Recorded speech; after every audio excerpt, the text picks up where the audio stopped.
Il y a beaucoup de gens qui pensent toujours que investir en bourse demande beaucoup d'argent, beaucoup de recherche, beaucoup de temps, ou être à l'affût de la moindre actualité, ou être devant son ordinateur toujours pour analyser des graphes. Ils ont même peur des choses telles que les crises économiques, des crashs boursiers.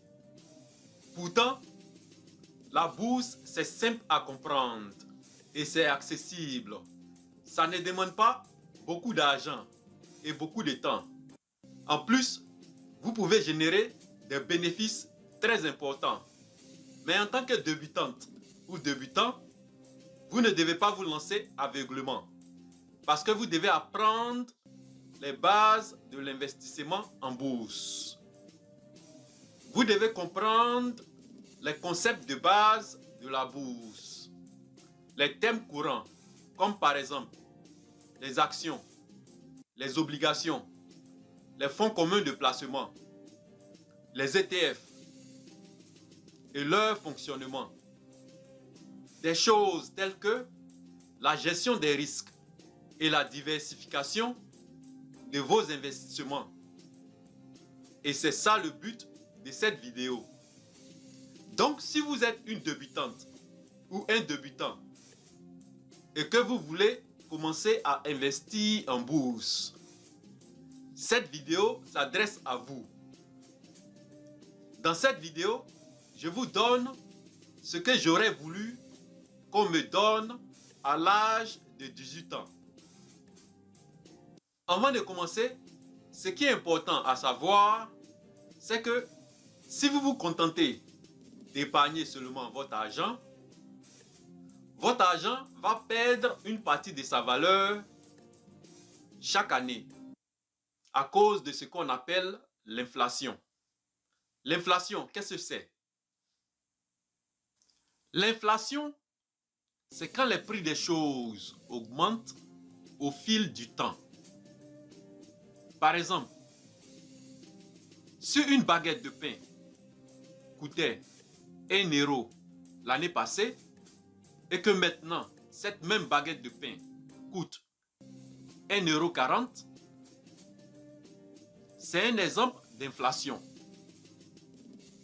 L'inflation rend les choses plus chères et ça réduit votre pouvoir d'achat. Donc, si vous vous contentez de simplement épargner votre argent va perdre une partie de sa valeur. Par exemple, en France, le taux d'intérêt des produits d'épargne réglementés, tels que le livret A, n'a pas dépassé 3% l'année dernière. Alors que le taux d'inflation annuel en France était 4,9% l'année dernière. Et qu'est-ce que ça signifie? Ça signifie que si tu avais épargné 100 € l'année dernière avec 3% d'intérêt, à la fin de l'année, tu allais recevoir au total 103 €. Mais comme les prix des choses ont augmenté de 4,9%, les choses qui coûtaient 100 € l'année dernière coûtent maintenant 104,90 €. Ça veut dire que ce que tu pouvais acheter avec les 100 € l'année passée, tu ne pourras plus acheter les mêmes choses cette année parce que ton argent a perdu une partie de sa valeur. Et ça, c'est à cause de l'inflation. L'inflation réduit ton pouvoir d'achat. Avec l'inflation, le coût de la vie augmente. Les taux d'intérêt que vous gagnez si vos épargnes traditionnelles sont généralement inférieurs au taux d'inflation. Et investir en bourse est l'un des bons moyens pour se protéger contre l'inflation. Et ça, c'est parce que les bénéfices que vous pouvez vous faire en bourse dépassent généralement les taux d'inflation. Dans quelques instants, nous allons voir comment commencer à investir en bourse. Mais avant ça, il y a des choses importantes que vous devez savoir. La première chose, c'est que vous devez investir l'argent que vous n'avez pas besoin immédiatement et que vous pouvez vous permettre de perdre. C'est très important parce que investir en bourse, c'est prendre des risques. Vous ne devez jamais investir plus que ce que vous êtes prêt à perdre. Et surtout, pas l'argent que vous avez besoin pour vivre. C'est vrai que il y a des stratégies pour limiter vos risques. Il y a des stratégies pour prendre des risques calculés. Mais c'est toujours important de ne pas investir l'argent que vous avez besoin pour vivre. Commençons avec la bourse. La bourse, qu'est-ce que c'est? C'est le lieu où s'échangent les actions et les obligations. Le marché boursier, c'est le lieu où les investisseurs viennent acheter ou vendre des actions ou des obligations. Maintenant, vous pouvez vous demander, qu'est-ce qu'une action ou une obligation? Une action, c'est quoi? Lorsque vous achetez une action d'une entreprise, vous devenez actionnaire de cette entreprise. Ce qui signifie que une petite partie de cette entreprise vous appartient. Et comment vous pouvez gagner de l'argent avec une action? Il y a deux manières de gagner de l'argent avec une action. En achetant une action, vous espérez que la valeur de cette action augmente avec le temps. Et si l'entreprise réussit et que sa valeur augmente, la valeur de votre action augmente aussi. Et si vous décidez de vendre votre action en ce moment-là, vous allez gagner un bénéfice. Et ça, c'est la première façon de gagner de l'argent avec les actions.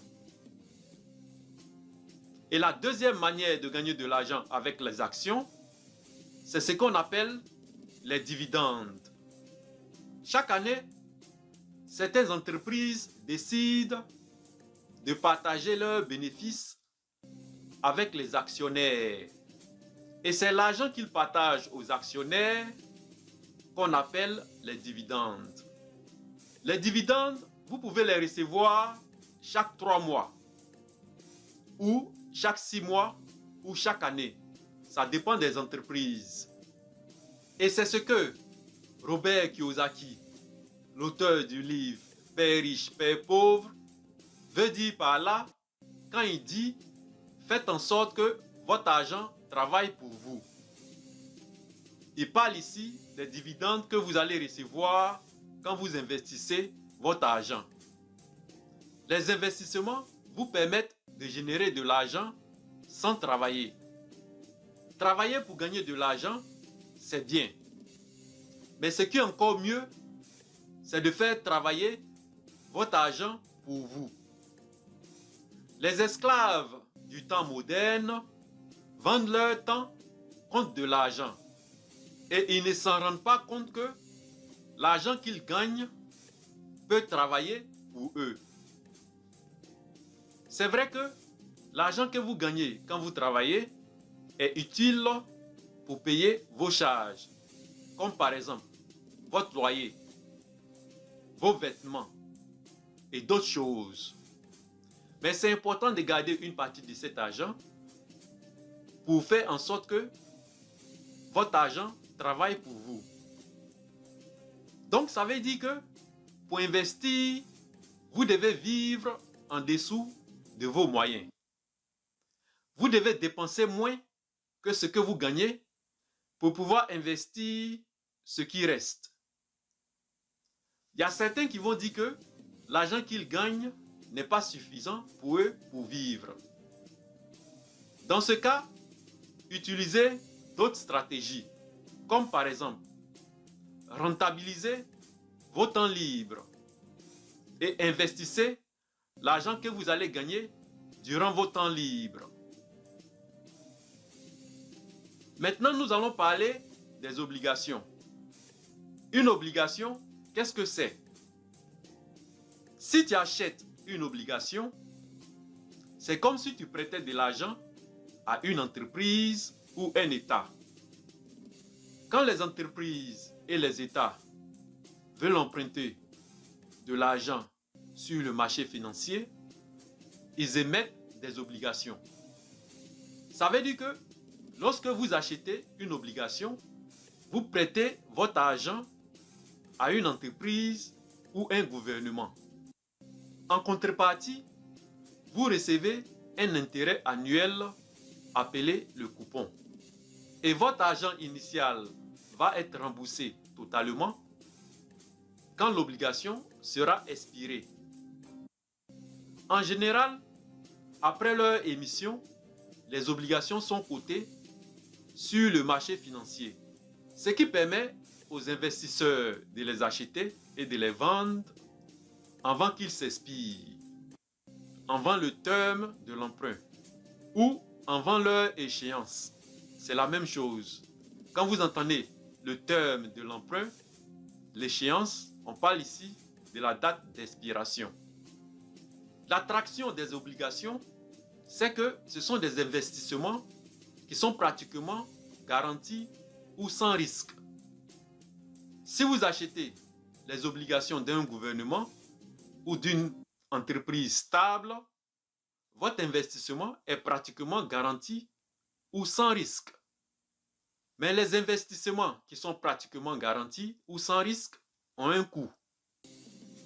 Et ce coût-là, c'est les bénéfices que vous pouvez vous faire, les gains annuels. Les gains annuels sont généralement bas comparés aux investissements à risque.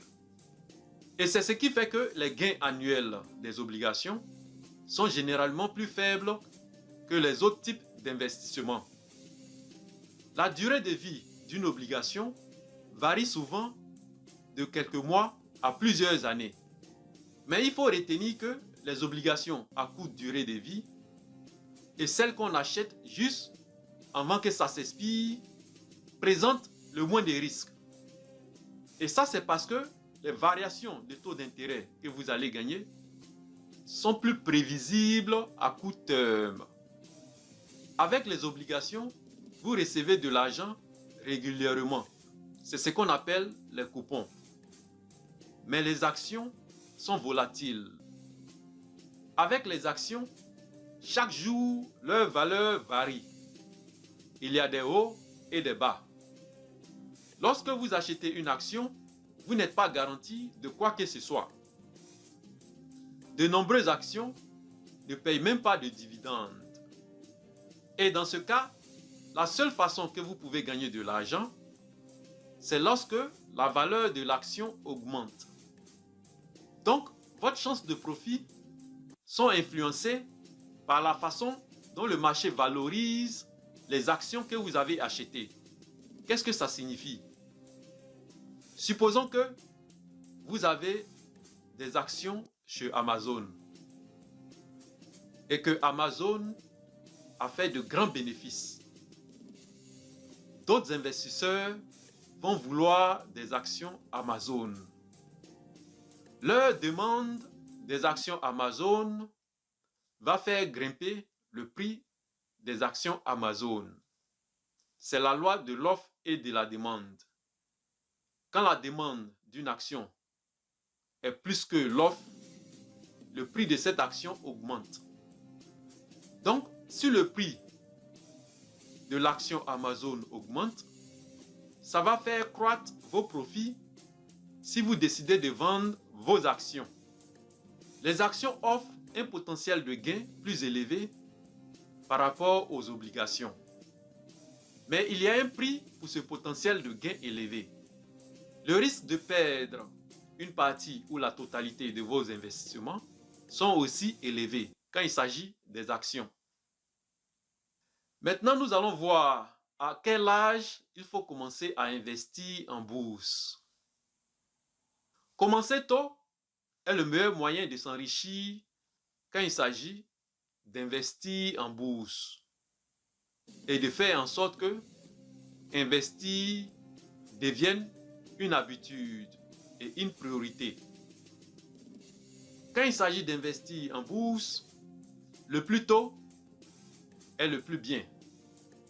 Et ça, c'est parce que il faut voir la bourse comme un investissement à long terme et quelque chose de régulier. Il faut vraiment que vous ayez une vision long terme. Comme ça, vous n'allez pas être beaucoup trop impacté par les fluctuations du marché à court terme. Et vous verrez que vous serez gagnant sur le long terme. Il y a un proverbe chinois qui dit que le meilleur moment pour planter un arbre était 20 ans passés. Et le deuxième meilleur moment est aujourd'hui. Vous pouvez commencer maintenant à investir en bourse, quel que soit votre âge. C'est mieux que rien. En plus de cela, il n'est jamais trop tard quand il s'agit d'investir en bourse.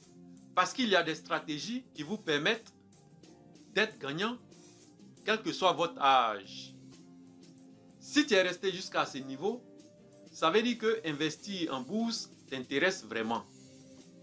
Si c'est le cas, rejoins ma liste d'attente pour recevoir mes newsletters sur l'investissement boursier, où je partage toutes les bonnes stratégies pour investir en bourse et les bons courtiers à utiliser et beaucoup d'autres informations utiles qui peuvent t'aider. Il y a déjà 100 personnes qui se sont inscrites et c'est limité à 100 personnes. Voilà pourquoi j'ai créé une liste d'attente. Et tu peux rejoindre cette liste d'attente en cliquant le lien que j'ai mis dans les commentaires de cette vidéo. Maintenant, dans la deuxième partie de cette vidéo, nous allons voir comment investir en bourse. Combien d'argent vous avez besoin pour commencer et dans quelle action investir. Et si vous avez aimé cette vidéo, mettez les likes et surtout partagez cette vidéo. C'est important pour le référencement. Et comme d'habitude, abonnez-vous. Et on se revoit dans la deuxième partie de cette vidéo.